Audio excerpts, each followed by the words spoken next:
Hello, everyone, and thank you for joining us today. My name is Anas from GRC World Forums, and the topic for today's webinar is Freedom to Focus, Security, Empowered Employees, Protected Businesses.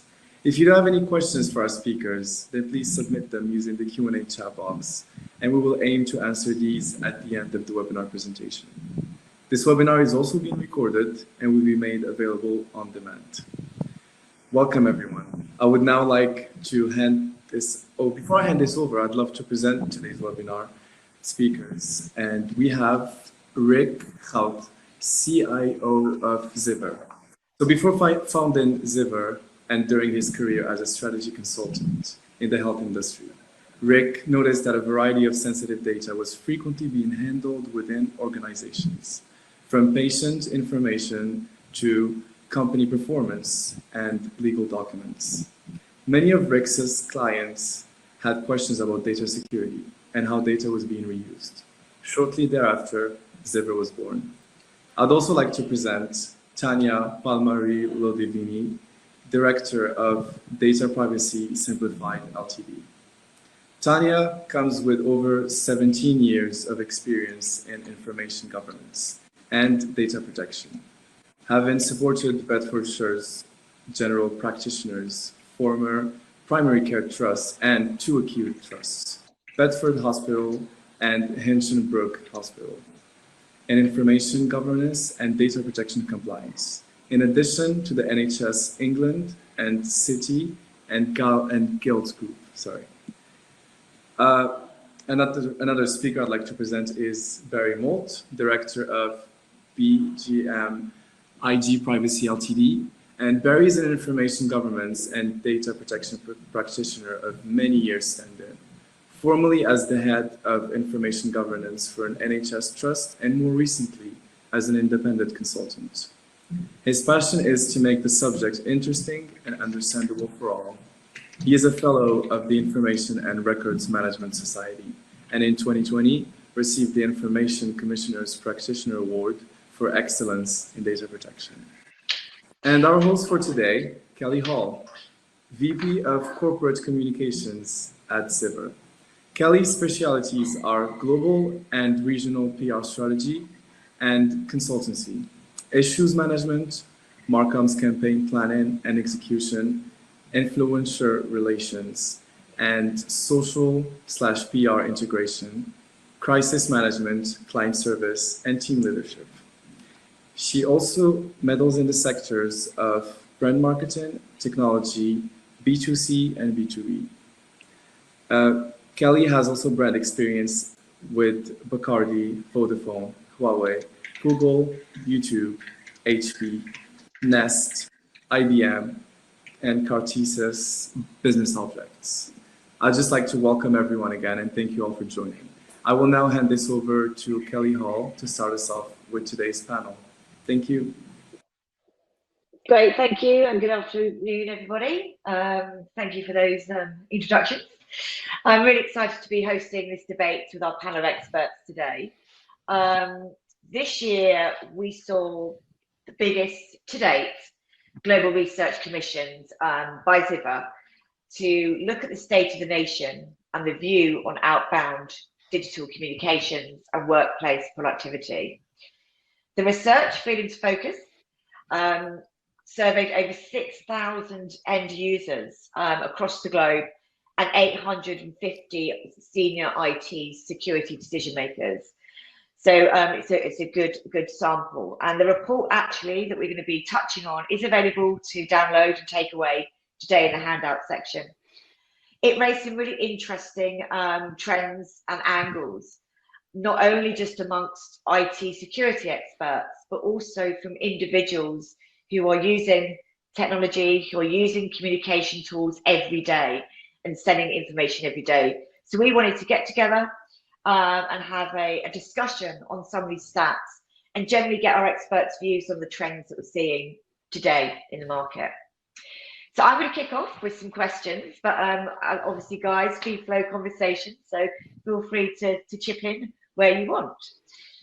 One of the core stats that we found is that 98% of employees are calling for that freedom to focus on their roles, in the face of what they are seeing as bureaucratic IT security and an overload of communication platforms.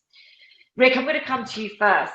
In your experience, probably an obvious question, but one I'm just keen to kick off with is, have you seen a rise in communication tools, and how is that affecting people's distraction in the realm of sending information? Yeah, so I think everybody will know the answer, right? But especially since COVID, there has been explosion of the use of digital tools. And the problem with that was because of the speed of the digital transformation. A lot of organizations basically let 1,000 flowers blossom. So every department could basically pick their own tools. But the problem of that was that, of course, there need to be some constraints with those tools. And traditionally, people are using email and fax, but that is typically not built for the security that professional organizations want. So that is where you see currently a landscape of different types of tools for file transfer, for secure email, for digital signatures, for, well, and still fax and letter, by the way, being used. So I think everybody would recognize that scattered landscape where currently as an employee, you are asked to use 5 to whatever different tools for different use cases, where eventually you want to work and communicate and not worry about using a different tool for a different application.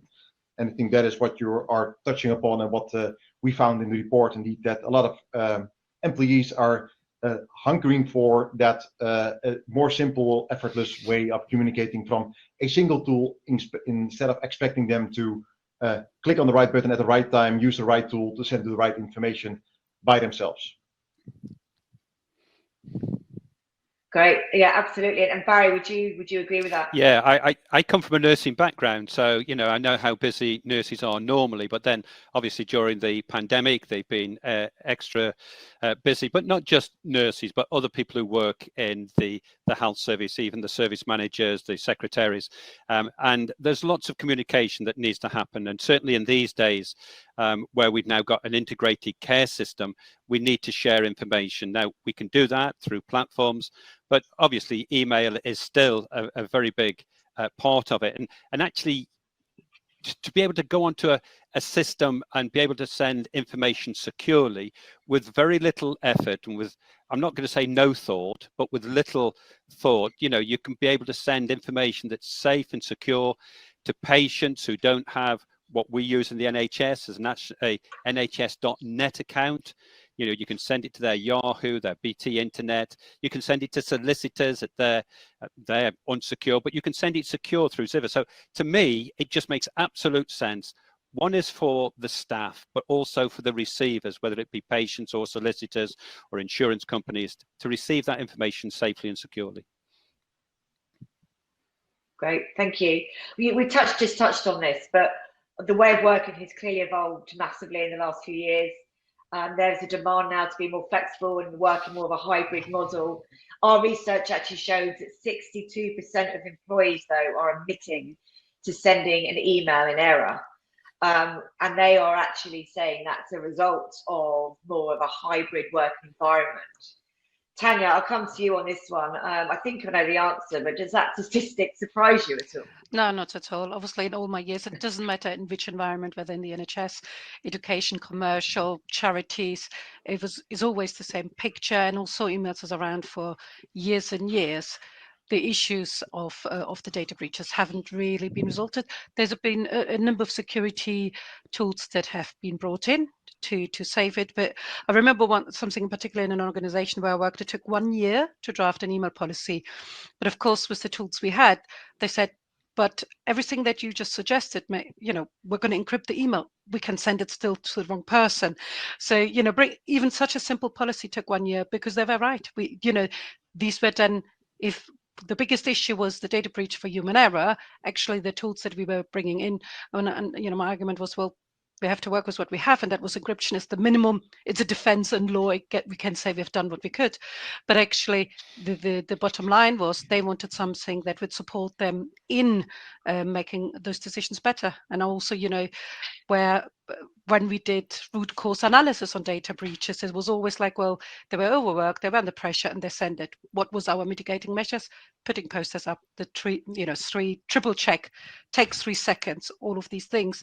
And in they would say we don't have 3 seconds. We just don't have that. And I think that's one of the main bottoms, that whatever we did as a data protection professional, it was just not good enough. And especially in the NHS, when we had then they had their own email environment, and then they had the secure one that caused a lot of incidents as well. And especially when they are under pressure, they will just choose something. They think they have chosen one platform, and it was a non-secure one. And the fact that obviously when we send to patients, it comes up, oh, do we need to send a liability disclosure claim to the patient first to say we're sending it through a non-secure method, it's your liability, and we're not taking liability. So all of these things added to the work pressure that these people have day to day, really, and it didn't fix the issue. If I can maybe reflect on what you said, Tanya, because I think it's very interesting what you say, right? That basically what you're saying is that everybody you ask what they think of when they talk about secure, whatever, secure email, it's a very different question. But because it's not one thing, it's a very complex way of working that sounds very simple. But if you look at causes of data leaks, for example, reported to the ICO, you can see that over 80% of all the data leaks reported to the ICO are what they call non-cyber related. So basically meaning that 20% is cyber related, which is phishing, malware, hacking. And that is what most people, at least more technological people, think of if they think about security, whatever, it's a hacker or a phisher, but it was only 20%. If you look at the 80%, it was sending something to the wrong Tanya, it was sending the wrong attachment to Barry, it was putting people in the CC instead of the BCC, not clicking the right tool, not using the right button, or to rephrase, it's not a single button you can tune on, it's a complex ecosystem that in various parts of the journey of communication, errors can happen. And if you want to mitigate the risk of a data leak, because that's what it's all about, making sure that information does not end up in the wrong hands, it's not one single tool, it's a multifaceted problem. And the recognition of that is the starting point of coming up with a solution. Because if somebody thinks about the human error, somebody else thinks about encryption, somebody else thinks about authentication, well, you do not get to the same ground level. Starting with the problem and then the solution being the end goal, that is typically where a lot of those projects take longer than necessary because they have a different starting point from different stakeholders. Rick, can I come in there? Because I think when we talk about mitigating risk, we ask the question, have we done all that is reasonable to mitigate the risk? And there are some things that we can do, and some things we do, but, we say, well, is the training good enough, or is the policy good enough? But actually, that will help to a certain extent, but it still doesn't. One of my examples were the people who send an email to the wrong person, and they say, oh, I've sent it to the wrong person, I'll recall it. Well, I sometimes get those recall messages, and I thought, oh, what was in that email? And I've looked at it. It doesn't properly recall it. And so what I would want is there something else that says, if I've sent it to the wrong person, can I stop that message from being read? And, that's what people want. Oh, can we contain it? And if we can, it's not a reportable data breach.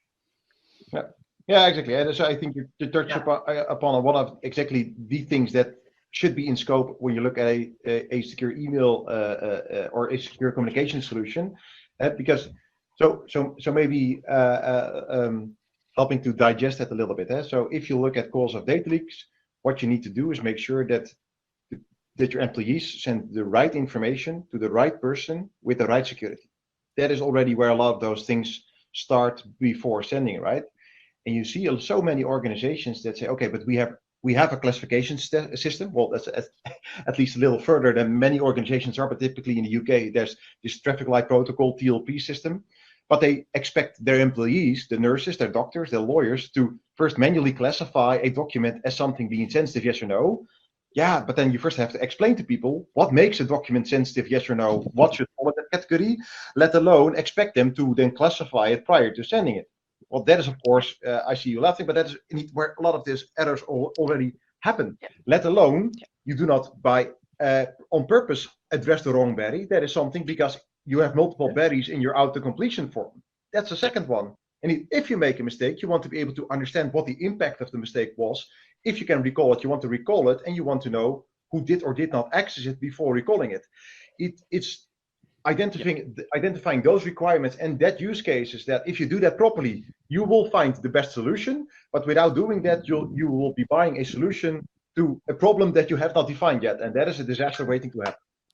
Yeah, sorry, Rick, my laughing was because that is exactly what happens, you know, and we laugh, but it's not laughable. It's actually serious, because, you know, the disclosure of information that is sensitive should not happen. It does happen, but, you know, what can we do to mitigate the risks? And that's where I come from. So I want to give my clients, the people I work with, the best advice I can give them. Absolutely, I would agree with that. I think it's about as well. Sorry, Kelly, you go. No, Tanya, no, go for it. No, I think everything we said, I think that goes down with the report, you know, the freedom to focus. Even before the report came out, everything in the report and everything we talk about is something that me and Barry and the IG forums and data protection people have been talking for years. What can we do to give the employee the freedom to do what they do best, which is their day job, and not being like, oh, here's the policy, read the 30-page document and please follow it. Yeah. We have to, because we didn't have a technical tool to fix it. So we had to do something. So I think that goes, you know, really, I would really recommend everyone to read the report. And the data protection people will really relate to it, because this is exactly every single root cause analysis, anything that we ever done is reflected in there. Oh, yeah, totally. And then before giving the word back to you, Kelly, because I think you want to answer one of the questions of the audience, right? So, Tanya, you said indeed the freedom to focus. I think that is extremely important. But what a lot of organizations forget, that it's not about the freedom of your own employees, but communication is a two-way thing, right? You also need to make sure that the ones you communicate with, it's as easy as possible within the limitations of security. And that is what I find so surprising. If I look at some of the solutions that are being used in, especially also in the UK, that you force your recipients that create your messages to create an account and then also answer questions like, where were you married, or what was the name of your first pet? If you want to ensure that your messages do not get read, you need to force them to create an account, because they either won't, or they will create weak passwords, which actually lowers your security, because otherwise people will not remember them. And that's also it's a multifaceted problem that doesn't lie only within your scope. You need to make sure that it's also usable by the ones you communicate with, because otherwise you didn't solve a problem at all. And this is why also sometimes when we have proposed these solutions, some clients were, no, we don't want to make it more difficult for our customers. We're not going to do that. So they have compromised, obviously, the security against, it's not user-friendly. It's always about the balance, yes. Yeah. Now, I'm definitely going to come to the audience questions very shortly, but I did just want to touch on a stat that really stood out to many influencers that we've been speaking to, and to me personally, and you touched on it, Barry, and that's about training. There's a clear gap, I think, from what the report is showing with regards to what IT leaders think is going on, and I'd say IT leaders in the broadest sense, to what reality of individuals is going on. So one of the stats is that 76% of IT leaders think that security training alone will fix the problem. It's happening and it's reducing it. Yet 33% of employees don't actually recall having any training in the last 2 years. So there's clearly this gap that's going there, and I think we'd be as bold to say that training is failing. So I'm just keen, Barry, just for you to get a bit more of your perspective on that training element and what you're experiencing there. If Barry is, he's reconnecting. I can answer that, because me and Barry have been working on something, and for that we were assessing some of the cybersecurity stuff, because we also look into cybersecurity. And one of the things we said that some of the training that is done actually doesn't address the minimum baseline that you would expect in information security training, and therefore the training is basically not supporting any of the strategies of, we're going to train and scale our staff up so they use the tools securely and they know what they're doing. That is actually not happening. So it was, our recommendation was to have an independent kind of panel to really review these national trainings and to see, what do our staff need, what do they understand, and what training it is. So the training is important, but it is not happening, definitely not to the way it needs to happen. It's more like the general things. But when then the person goes and works at the business place, I don't think it adds any value to them. Yeah, sorry, can you hear me? So Yeah. I lost connection. All good, Barry. So you're absolutely right. And one thing that happens if there is a data breach, even the ICO will come back and say, what does your policy say? And what training have people had? And, you know, I hope that 33% isn't in our health service, because they're supposed to have their training, annual training, and they will be reminded about the security of email. But it goes back to what we've been talking about. It's about them having to think and having to do, rather than it being intuitive. You know, it's simple for them. So training is important, but hey, can we help people so that, you know, the training isn't the be all and end all? We need to have a system that works for them. But Barry, also I would add to this that they're not trained on the tools. So my experience is, you know, you start in an organization, you use SharePoint, Outlook, and whatever.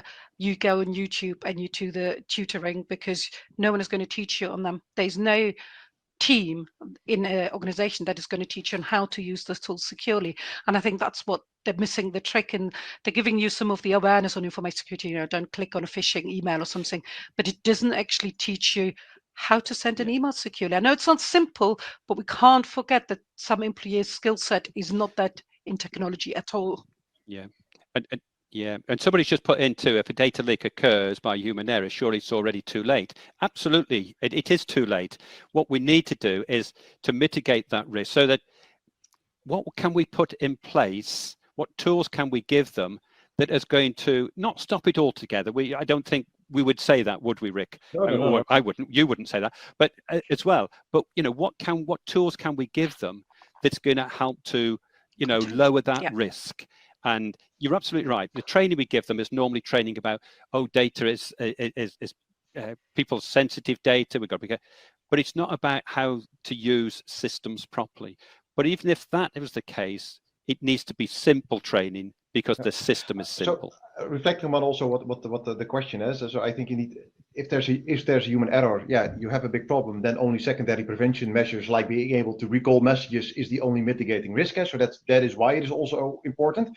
But of course, prevention is ideal, and I think exactly what you talked about. It's important. It's about training, but the problem is that in most organizations, training is limited to once a year. Do that security awareness campaign that runs for a week or so, but everybody knows that after a couple of weeks, people forgot. So I have a PhD on decision support systems. And if you look at science proves that if you want to change people behavior, you have to do those top-down awareness campaigns and combine them with the micro-learning, because that's far more effective, helping to put tools in place that help people remind the policy when they are working. And that is exactly what we try to do on a day-to-day basis. Help people make better decisions, because it improves the outcome, but also it raises their awareness outside of that email context, and they take that away at the printer, at the fax machine, or whatever, because it is part of their job instead of something that is part of a yearly routine. And I think understanding that training needs to be the combination of explaining to people why on a top level and helping them on a day-to-day practice apply it in a right size way. That is what makes or breaks the success and helps prevent a lot of those mistakes. But they will never prevent all mistakes. That's not what anybody can pretend, but that's also not what, if you look at UK GDPR and ICO, you have to show that you have done everything within reason to help your employees follow company policy and prevent error. And that's the maximum you can do, because trying to prevent them all will probably create an unworkable situation. And that is also something that creates either shadow IT or a lot of improductivity. Yeah. So a lot of time we hear people talking about a security conscious culture, and quite frankly, that's often overused. And I quite like the evolution of saying, what about a security conscious lifestyle? And I just want to get your perspective on that. Maybe Rick is building on that. So, you know, would you advocate, when you're going around to companies and organizations, that actually there needs to be, you know, people need to step back and look at how can a security-driven culture / lifestyle be injected into a company, and how can people do that? Yeah, so I think from my perspective, there are two perspectives, right? I think too often organizations try to put in security controls that work in the background, which actually try to obfuscate as much as possible for employees, with the downside of, and admins for some reason then had to make a decision whether something should be sent secure, yes or no. Why? Typically the trade-off is not that binary. But maybe even more importantly, employees do not learn from it, nor can they influence it. And I think a lifestyle, security should not be something that runs in the background. We've now come to a phase where security can only be effectively implemented if you involve your employees, because eventually they know best, but you need to help them understand when there is a situation where they need to be involved because there is something unusual or something suspicious. And I think that transition from security as something that works on your servers where nobody notices into a transition where you actually bring it to your employees in their day-to-day life is an evolution that you've seen over the last couple of years, because we've hit the limitations of what servers can do, so to say. Yeah. We've got lots of questions flying in, so I want to get to those very shortly. Before I do, I just wanted to ask sort of one summary question to get your succinct thoughts on this. But with nearly 70% of IT leaders experienced a security threat in the last 2 years via outbound communications, what are the 2-3 things max would you recommend either need to happen or change for the people listening into this session? I'll start with you, Tanya, if that's okay. Yeah. You don't have to have 3 if you don't have 3. But I think first of all, they need to establish what communication tools the people are using in the organization. For a small organization, it might be easier.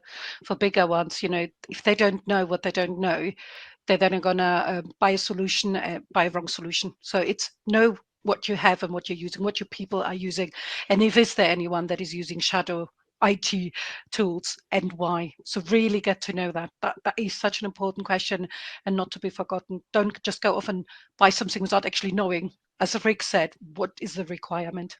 Yeah. And then second of all, also, make sure that you have whoever is responsible in your IT team, they also go out and assess what the people think about it. Again, shouldn't be decisions made by HR only or by IT only. Involve the people, see what data they're sharing day to day, see with who, don't make assumptions. So don't make assumptions, really just use it and then follow a risk-balanced approach. That's what I would say. Thank you. Barry? Yeah, I think it's very interesting. I'm going to go back to and be a real anorak and say it's GDPR accountability. It's not just GDPR accountability, but it's about accountability. Organizations need to be accountable for their risk and their risk profile and their culture about risk. And we've talked about mitigating risk and doing all that is reasonable. And my job as a data protection officer is to give advice to mitigate risk or to reduce risk. And and if I give that advice, there needs to be some accountability about, well, we were told about some tools that could help to reduce the risk, but we decided to ignore it, or we're just sticking with what we've got because that's what we've always done. So I think it's something about accountability is important at a top level. And I would normally ask the question about when it comes to information governance, data protection, IG, is how often is it reported to the board, and how does the board really take these things seriously? Because they'll probably communicate between each other through the hospital emailer system. It's not them that have to send emails to solicitors or to patients, and that to me is important. And it goes back to that culture. And it's interesting, Rick, because I think in a previous call we were talking about how do we change culture about risk. And I think you said it's one of those things that's very slow and it takes time, to change culture. And I actually quoted that, Rick. Didn't quote you, I quoted it. And somebody said, oh, well, I can change culture quite quickly. And they may have something that I haven't thought about to change in risk, the culture. But I think there is, that culture is a difficult thing, but we shouldn't ignore it. We still have to do it. So to me, accountability, board, and how do we change that culture? Great. And finally from you, Rick. Yeah, Anything maybe what we already said, right? If you look at what you should want to do, is 2 things: try everything within reason to help prevent data leaks, and because that's what GDPR wants you to do, and that requires helping your employees do the right thing at the right time with the right content. But the other part of the balance is knowing the effect of what you're trying to do because otherwise you cannot prove. And I think we've touched upon the first point, but so often I come across an organization that says, but my policy is that my employees should zip something in 7-zip and put on a password and then text it. It's okay. How often do people then do that or use that? I don't know. Yeah. How can you put something in place that you don't know how often it's used? Because that is exactly what you need to prove. And that's the accountability Barry is talking about. It's about trying and showing that you try. If you cannot know if somebody's actually using your system, I hope everybody knows that they're just trying to check a box, not actually solve a problem. Yeah, thank you. I'm going to jump to some of our questions. Thanks everyone for logging them into the chat there. So the first question actually is addressing SMEs and startups, but actually I think it's a point that's relevant to most businesses right now, which is about if you have less budget than bigger companies and less resources to empower such a system all around the company, what kind of tools should they use? Okay, have you got any examples? Rick, I'll probably come to you first there, because I know you talk to a mixture of sizes and organizations. Yeah. What would you advise for more of a SME? So I think it's not about the size in this case. It's about the business case of what is your USP in trying to protect data. So if you're a small healthcare organization, probably the value of protecting your data is much more than when you're a very big gardening company, to put it a really binary. And I think that is the problem with a lot of the tools around. For some reason, they try to focus on enterprise-grade organizations only, and I can understand it partially because, of course, that is where the big money might be. But I think those organizations are also forgetting that, again, communication is a two-way thing. If you only focus on enterprises who need to communicate with SMEs and startups, they will not adopt your system because you've made the lives of the people they communicate with more difficult.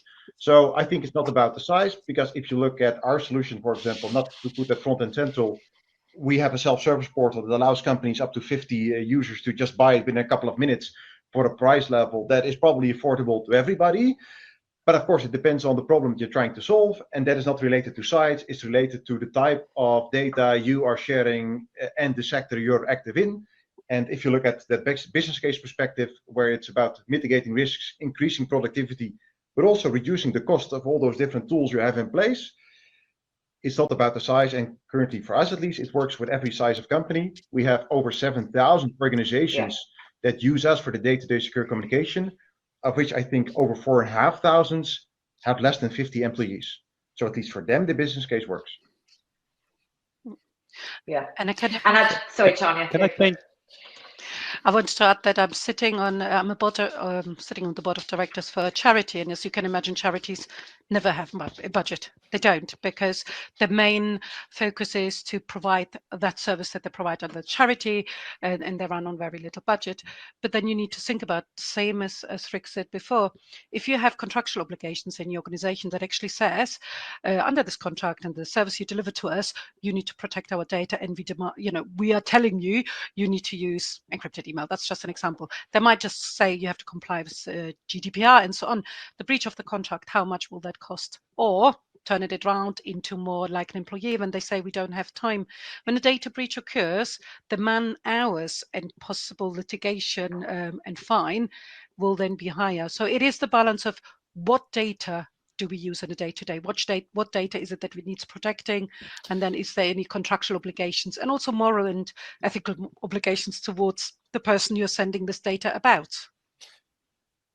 Yep. So Tanya, you finished where I was going to start, actually, by talking about, yes, is it about the size of the organization, or is it about our clients, our patients, and how much we respect their privacy? BJM, IG privacy. It's about privacy, and I had take a great stock on my patients' data being safe and secure. Their privacy, their data not being disclosed when it shouldn't need to be. If we just look at, and I think, Rick, I don't know, and I don't know the pricing or anything like that, but I think what you would say is that it's scalable. So the smaller you are, you don't pay what big companies pay. It isn't, it's not a £10,000, not matter how big your organization is, but it's scalable, and I think companies need to think about their privacy. Yes, cost is important, but privacy is important as well. Yeah. I'm going to touch on a question that a few people have asked, actually. Rick, I think I'll come to you first, but which standard framework would you recommend for an organisation to establish and implement control measures to prevent and protect people's risk while working remotely? Yeah. So I'm often involved, and like Barry and Tanya, but I have the tendency of being a vendor, which might be biased, but I always say the solution should always be the end point, not the starting point, because it's in our interest and your interest that we know that we actually solve your problem and not sell you for the short term, because I hope that customers will be there for the rest of their life. So that is why it's always important to actually start with the first step being identify your own use cases and your own communication flows that you have. The next step is, if you've defined that and aligned that with internal stakeholders, identify the potential problems in those workflows and use cases and quantify why you think that problem needs to be solved, and whether that's a fine perspective, an image perspective, or a productivity perspective. That depends on the situation. The step following from that is, if you have agreement on the fact what use cases have a problem that need to be solved, you need to detail requirements, because the worst thing you can happen is say, I need a solution for secure email, and then expect a solution to be exactly what you want. No, that requires detailing your requirements, because at that stage you're able to compare your requirements to your existing vendors that you might already have, because that is what you should always do. First, look at what you already have, because of course nobody wants to have different solutions stacking on top of each other. But if you find the gap between your requirements and your existing solutions too far out, that is where you go to market and look based on desk research or a tender, look for solutions. That should be the order. Do not start looking at vendors. Vendors should be the end point of your exercise, not the starting point. Great. We've actually got just a couple of minutes left, and I just wanted to get this one other question in really quickly. It builds on the question around SME, but is there any, or are there any tools? There's a real product focused question here, but are there any tools which create alerts when so people can automatically get it during that process? So is there like a real, it's all automated alerts, and how would you advise there? Zivver. And I'm not saying that because this is because one of my clients use it, and I'm using it because I'm working with the client. And as I say, and I don't get any commission for anyone who's in the call and thinks that, I was a desperate data protection officer that were desperate to help clients, and all of the solutions out there, they needed other policies, other posters. So that were my solutions. I would write the policy, I would train staff, I would synthesize, I would make it as easy as possible. What I can't do is do the job for them when they send an email. And using Zivver for me was this intuitive, this added step, this 3 seconds. Zivver does it for them, and very easy to use. And also then on the other side for the clients, very easy to use. So that's what I would say.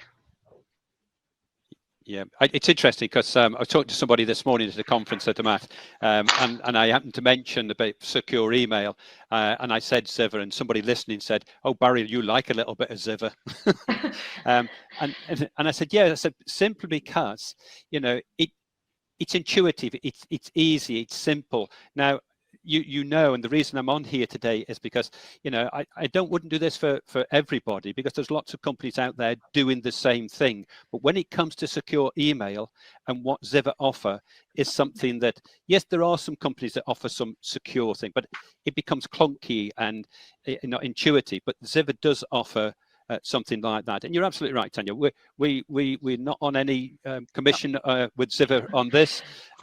Although, I think Rick was at a conference a couple of years ago and he didn't even buy me a drink. So, but it is a solution that we would recommend. Absolutely. And I think the recommendation is purely based on the fact that I haven't personally seen anything like that.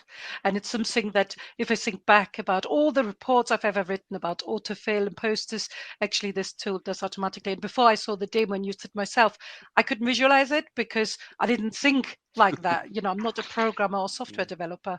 So I think seeing it, I was like, oh my God, there is something out there. Obviously, as data protection professionals, we go to conferences and we see lots of tools. And that's what I would recommend to everyone. Please go and see what's out there. People that are stuck at a workplace don't always get the time to do that.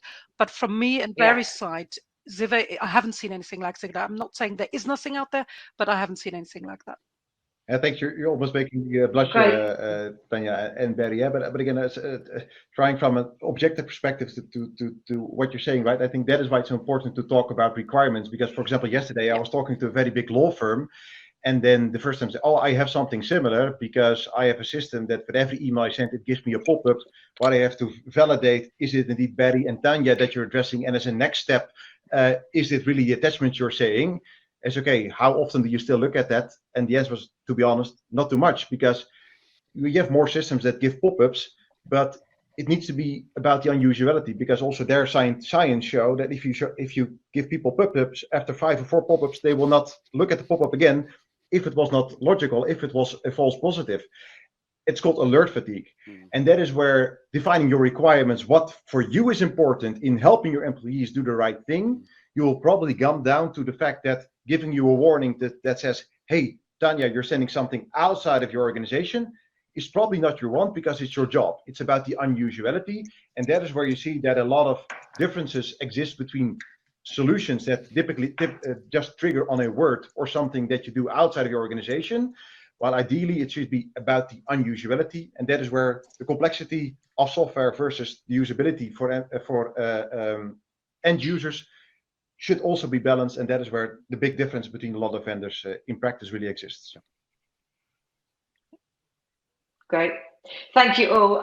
The time has flown, as always, when we do these discussions, but I wanted to thank you all for your input. It's been really great. There are some other questions I know that have come in. We are going to capture those, and we will get, we'll make sure we get in contact with you. We'll follow up and answer you. And just to confirm, if you go to the handout section on the platform, the report Freedom to Focus is there. You can download it, or you can go to zivver.com, and we have a whole page there full of not only just the report, but a wealth of other thought leadership and points of view from other contributors in the market that have reviewed the report and got their perspective.